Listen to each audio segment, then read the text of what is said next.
Good morning mga ka-showbiz. Ito na ang ating latest update para sa Barda sa araw na ito.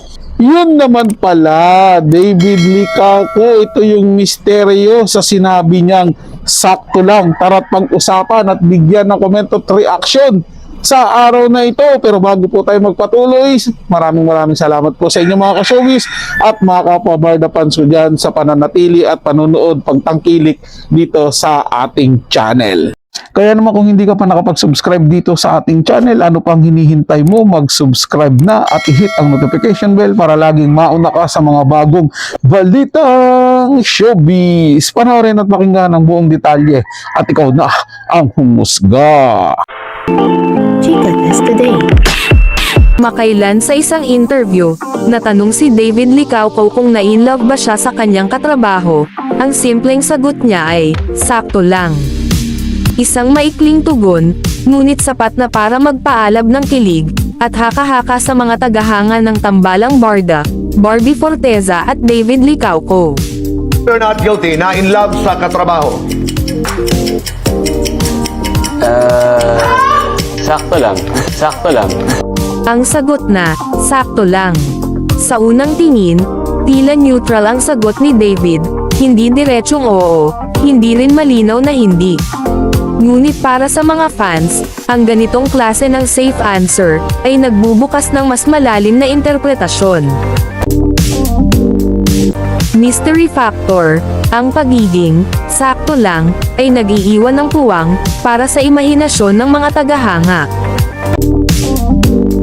Kilig trigger, para sa iba, ito ay parang soft confirmation na may espesyal na koneksyon sila ni Barbie. Reaksyon ng fans, social media buzz, sa TikTok at Twitter, mabilis na kumalat ang clips ng interview. Maraming nagkomento ng, grabe, sakto lang, pero halatang may something.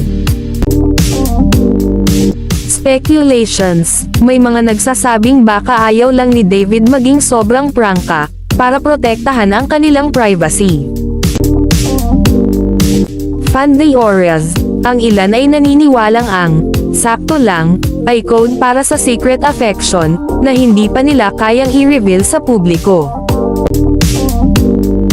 Barda chemistry, mula pa sa Maria Clara at Ibarra, naging matunog ang tambalan ng dalawa. Ang kanilang natural na chemistry sa screen, ay nagpatuloy sa mga public appearances, at interviews. Barbie, kilala sa kanyang pagiging vocal sa empowerment, at authenticity.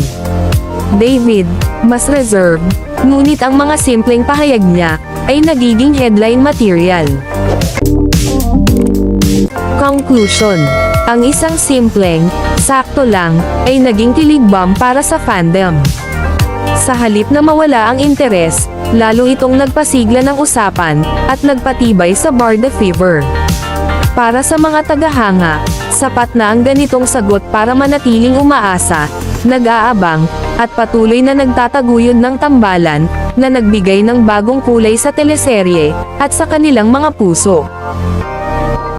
Grabe yung sagutang sakto lang ng mga showbiz, mga kapwa-Barda fans ko dyan. Hindi tama naman, kahit naman sino, sabihin sakto lang, wag sobra-sobra.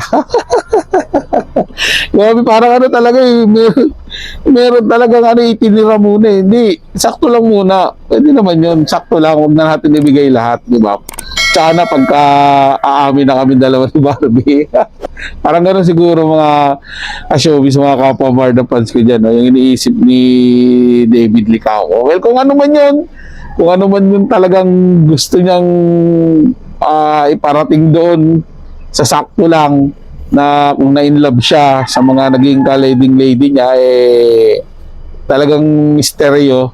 At tingin ko naman, eh, meron lang talagang alam niyo yung hindi pwede sabihin gano'n, yung parang itago muna natin to, wag na muna nating palabasin, wag natin sabihin oo, sabihin natin sakto lang, kasi pag sinabi niyang oo, mamaya sabihin na naman ano yan, kada love ka love team mo may in love ka, diba? Baka mamaya yung mga dating yung karelasyon ni Barbie noon, balikan siya at sabihin, kaya pala ikaw talaga ng tunay na dahilan kung bakit naghiwalay si ganito, si ganyan, di ba? Mahirap na yun. Kaya ako, okay lang ako doon sa sagot ni David Licauco na sakto lang. Para wala na maraming idudugtong pa.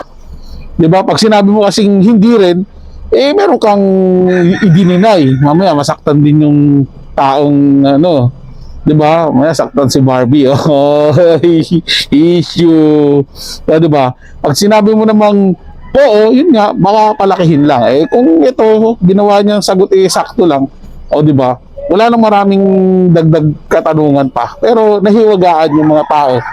'Di ba? At yung mga Barda fans, nahiwagaan din dun sa sakto lang. Kahit yung haters, nahiwagaan din. Kayo mga ka-showbiz, mga kapwa Barda fans ko dyan, ano masasabi nyo? Ano mga-komento nyo? Comment na sa ating comment section. Babasahin at pupusuan ko yan, mga ka-showbiz, mga kapwa Barda fans ko dyan. Para sa mga bagong balitang showbiz, ugaliing tumutok dito sa ating channel at mag-subscribe at i-hit ang notification bell para laging mauna ka sa mga bagong balitang showbiz.